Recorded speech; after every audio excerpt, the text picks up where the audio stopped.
There are specific steps typically undertaken by researchers when they use mixed methods research study designs. These steps are not lock-stop procedures. They are non-linear and they provide a general guide to help the researcher get started. In the literature, 7 steps have been recommended by experts. Let us take these steps one by one. The first step is to determine if a mixed methods study is feasible. For this, the researcher needs skills in gathering both quantitative and qualitative data, time to collect extensive information, and a working knowledge of the different types of designs. Also important is whether audiences such as the research recognition committees, publishers, other researchers, and practitioners in educational settings will appreciate the complexity of the mixed methods study proposal. The second step is to identify a rationale for mixing the methods. That is a justification why the researcher has undertaken or proposes to undertake the mixed methods research. Assuming that a study is feasible, now what you need is to consider why you're collecting both quantitative and qualitative data. The rationale for the 4 designs should provide a good starting point. Be explicit in this rationale and include it early in your research plan or the report. Mixed methods researchers include a justification or rationale for the use of both quantitative and qualitative data. One justification that can be given for a convergent design is to combine the best of both quantitative and qualitative research. Other justification could be compare different perspectives and thereby merge the databases, and that may lead to either a converging or a diverging finding. The second design is the explanatory design, and a justification for this design could be to explain initial quantitative statistical results with qualitative data. Often it has in-depth understanding of quantitative data with cultural relevance. The third design is exploratory design. To test the qualitative explorations in phase 1 by quantitative data in phase 2 could be one of the justification. Another could be to develop better measurement instruments or test for a sample of population. The fourth design is the embedded design. One justification that could be given is one form of data plays a supporting role to the other database.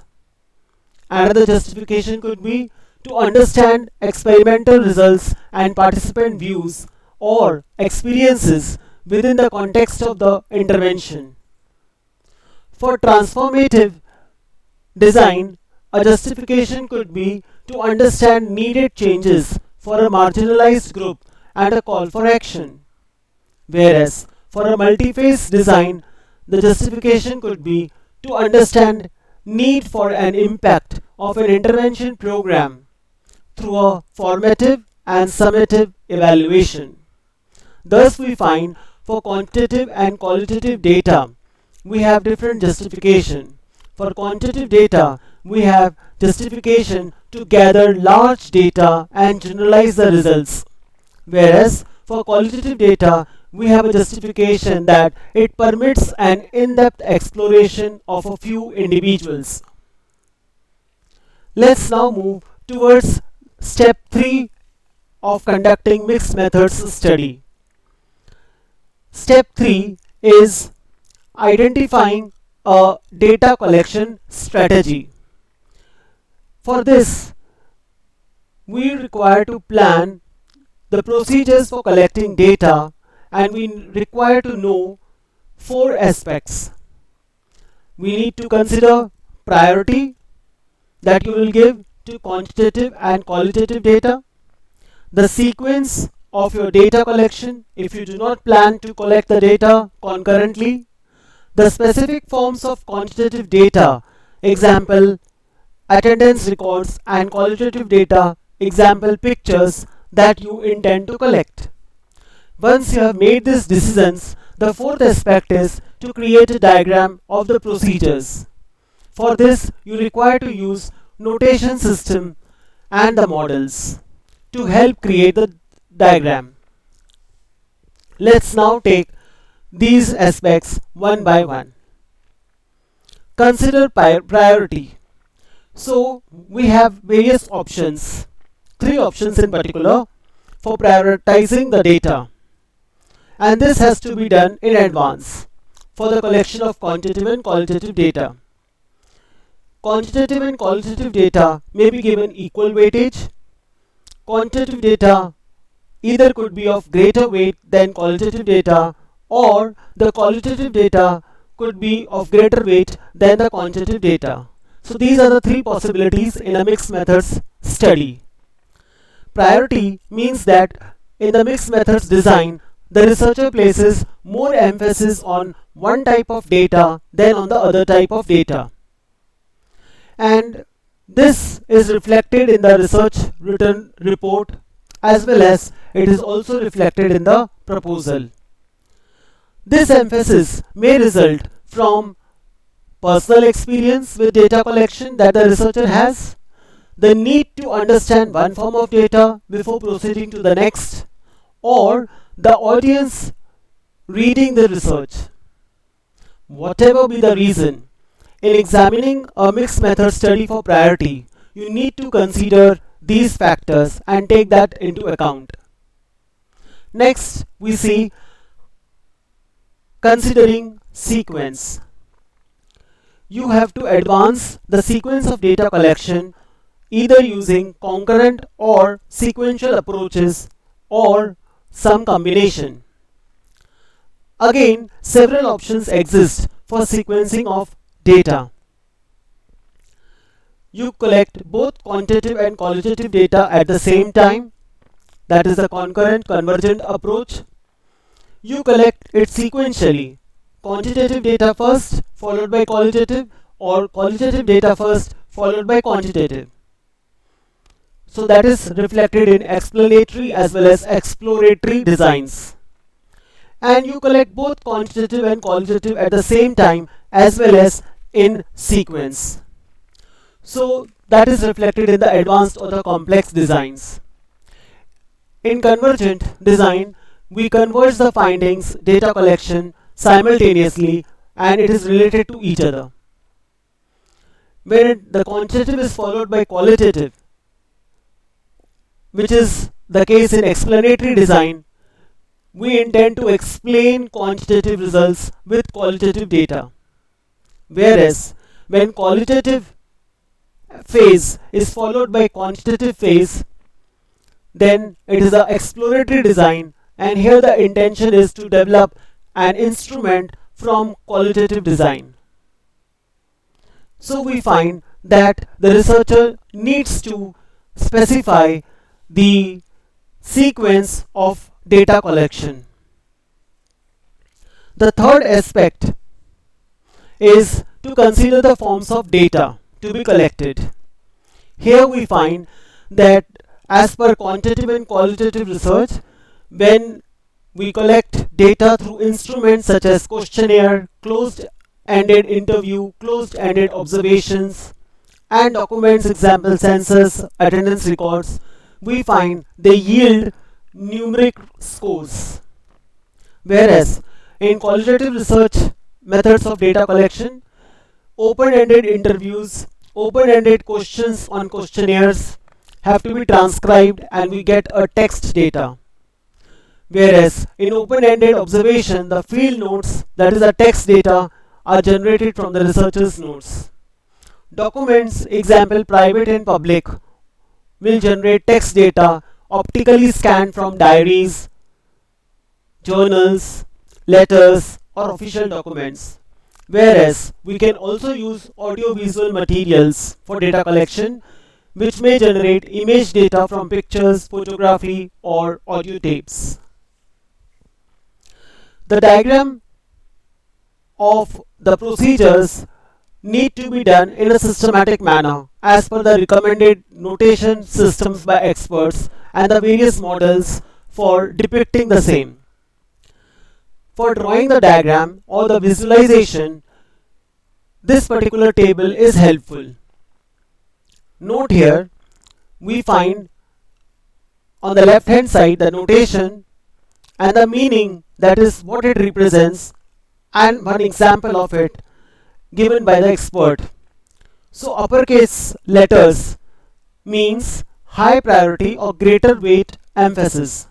Example could be quantitative, qualitative, in short quan, qual in capital uppercase letters.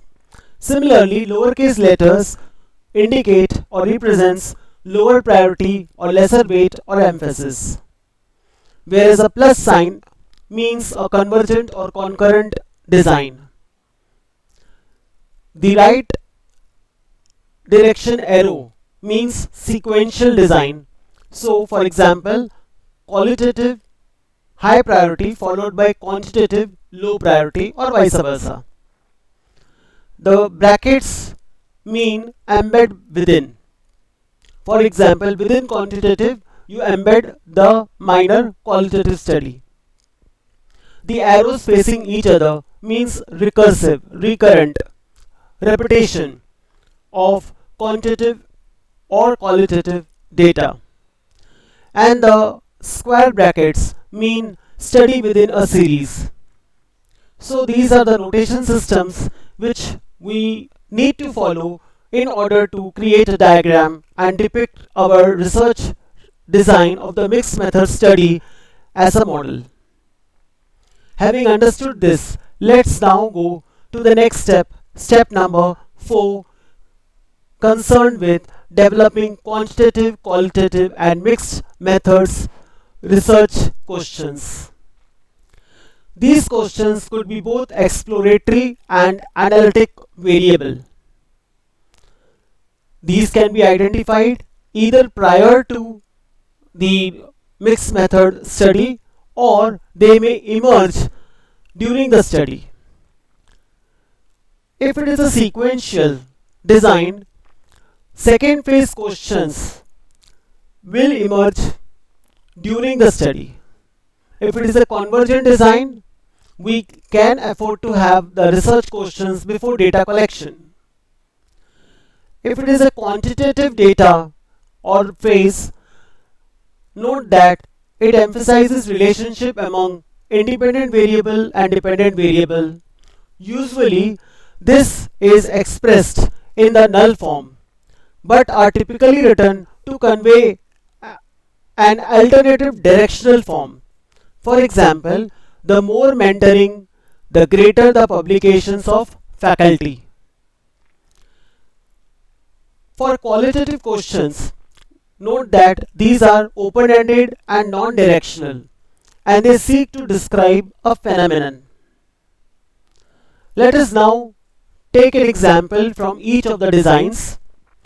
For convergent design, the mixed methods question could be: do the two databases, quantitative plus qualitative, equal weightage, converge and present consistent findings, or diverge and show contradictory findings?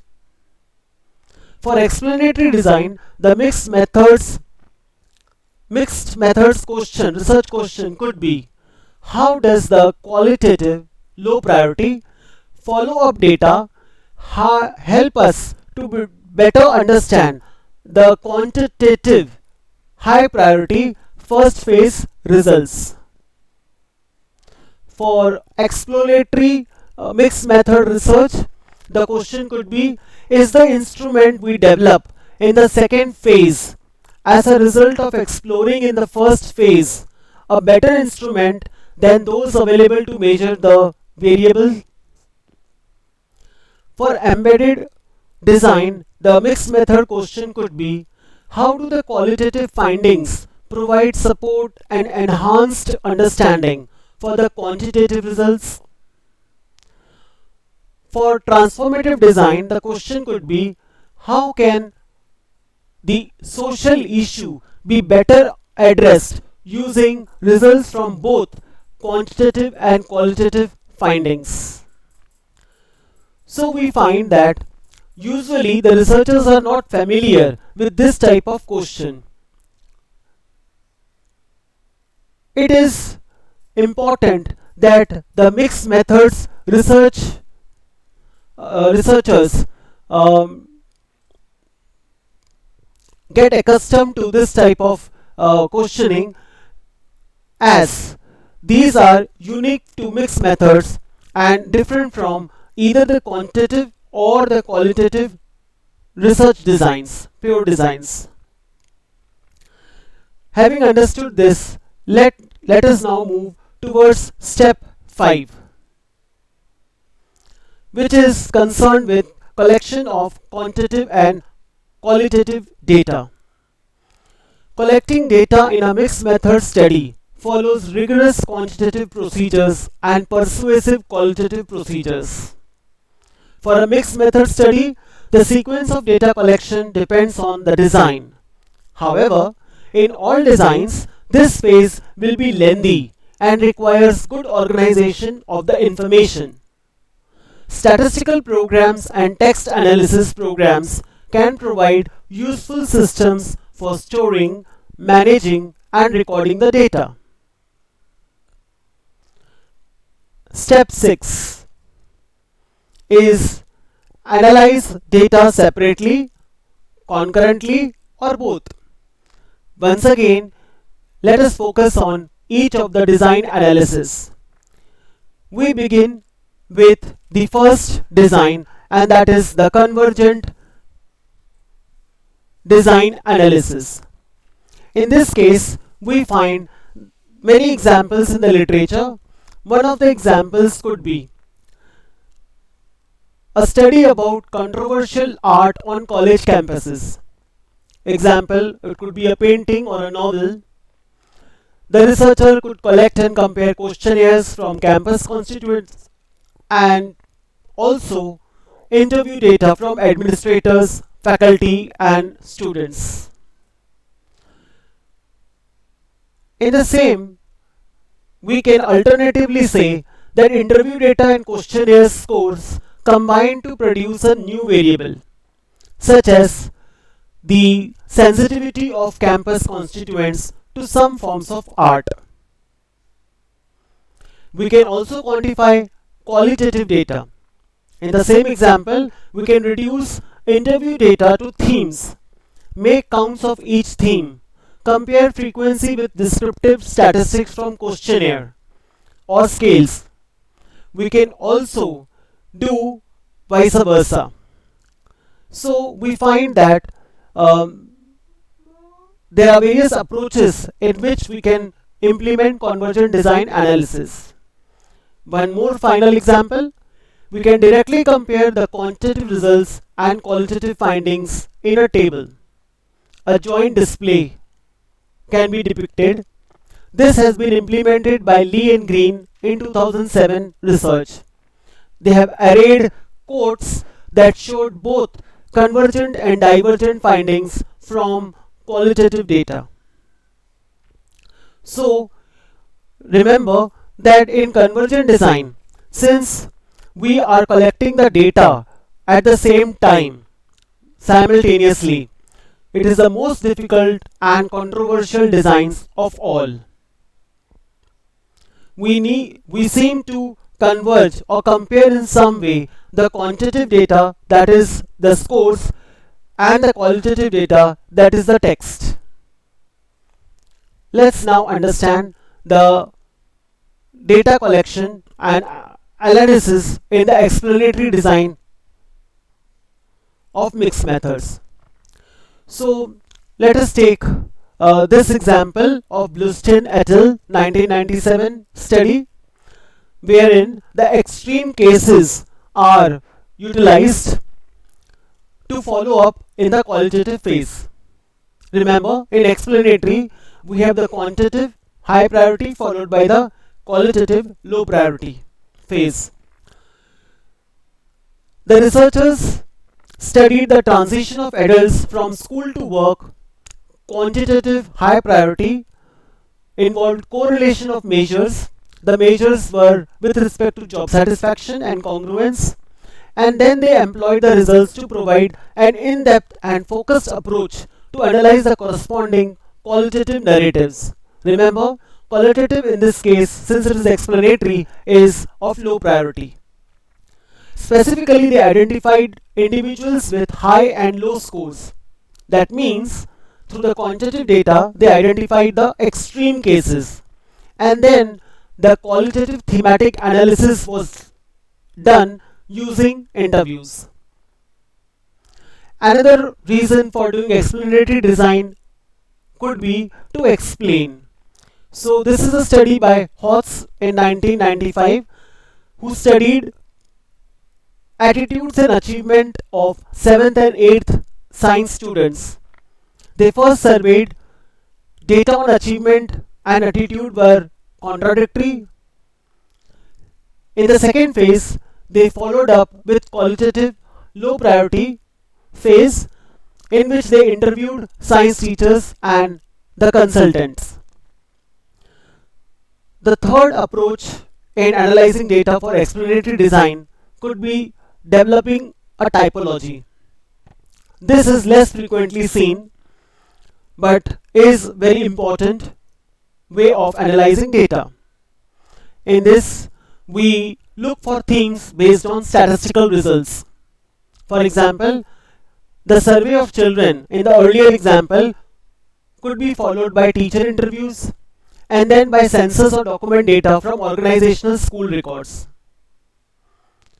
Having understood explanatory design analysis, let us now take up the third major design, exploratory design analysis. In this design, substantial qualitative data collection becomes a means for developing or locating quantitative instruments, forming categorical information for later quantitative data collection, or developing generalizations from a few initial qualitative cases. So, if existing instruments are not sensitive enough to identify the cultural factors, then we can take up this design and analyze accordingly. For example, we can conduct a major qualitative phase such as interviews with first year teachers of a particular section of the community, identify themes and develop a quantitative instrument. Remember, since it is exploratory, the quantitative phase is minor or of low priority. And we can develop this instrument to measure broadly the experiences of such teachers belonging to a particular community which we want to study. So this is the quantitative data.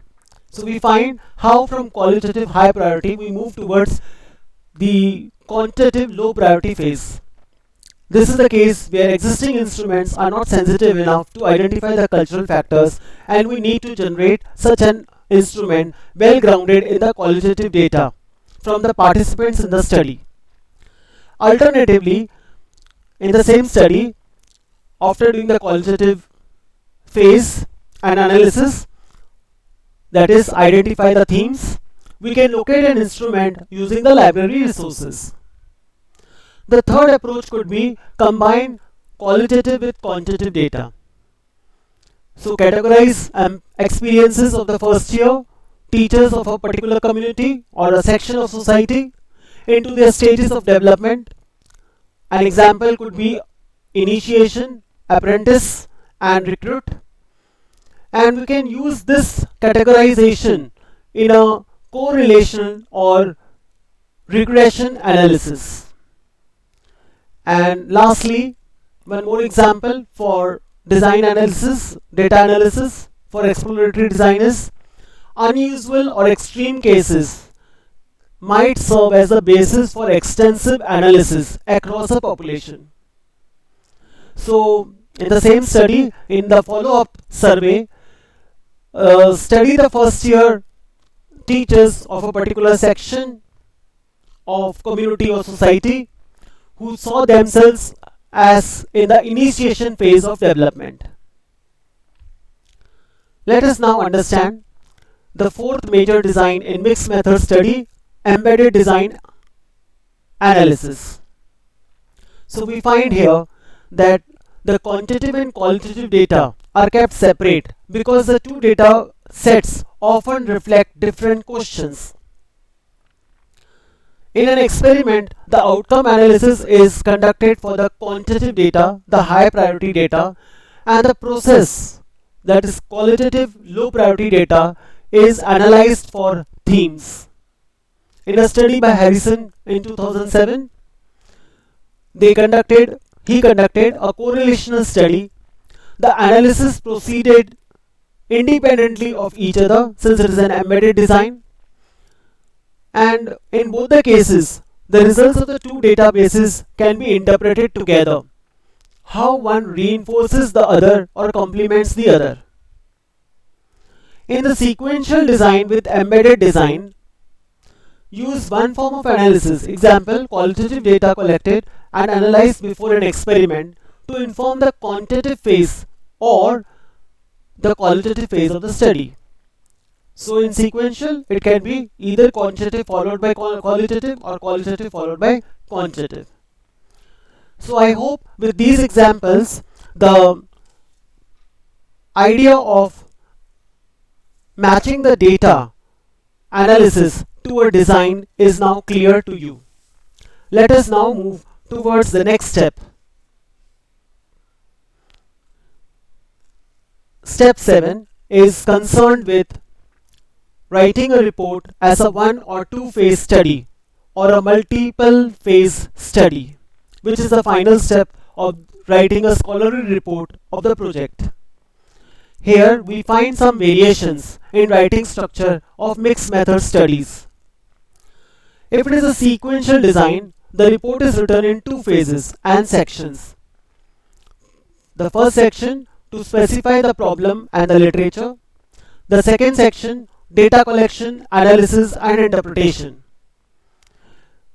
Both the phases have quantitative and qualitative aspects used for each section. If it is a convergent design, then the report integrates quantitative and qualitative phases in each section. So problem statement contains a need to explore qualitative and to predict or explain outcomes of quantitative. Research questions posed, both quantitative and qualitative. Data collection in one section, displaying an integration of quantitative and qualitative forms. Data analysis attempts to converge the two databases and form results and interpretation, shedding light on the research problem. So this structure is used in convergent design. I hope with these 7 steps you would be in a better position to understand how to conduct a mixed methods study, whatever be its design. Let us now also focus on an important aspect, and that is potential ethical issues in mixed method basic designs. Remember, since it is a mixed methods design, whatever issues exist in quantitative designs as well as qualitative designs and methods is applicable to mixed methods as well. However, this slide focuses on special issues concerned with only the mixed methods basic designs. In the convergent design, quantitative and qualitative equal priority, sample sizes may be different. This could be an issue. Care needed to not to minimize the importance of sample is required, because the size should not be the criteria to decide about the importance of the phases. As we know, quantitative phase usually has higher and larger data as compared to the qualitative phase. so we should not minimize the importance of the sample because of its size. Explanatory design, we use a large quantitative database for the initial phase of the research. Now, in the follow-up with the low priority qualitative phase interviews, for example, there needs to be an identifier linked to the quantitative high priority database. Some individuals may not want their quantitative data released. Using names without permission is an ethical issue. Let us now also look at embedded design.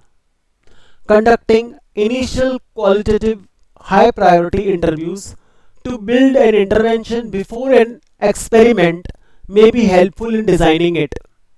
However, using initial interview data to place participants into a control group is an ethical issue, because in most of the interventions, control group may not provide a beneficial treatment group to the participants.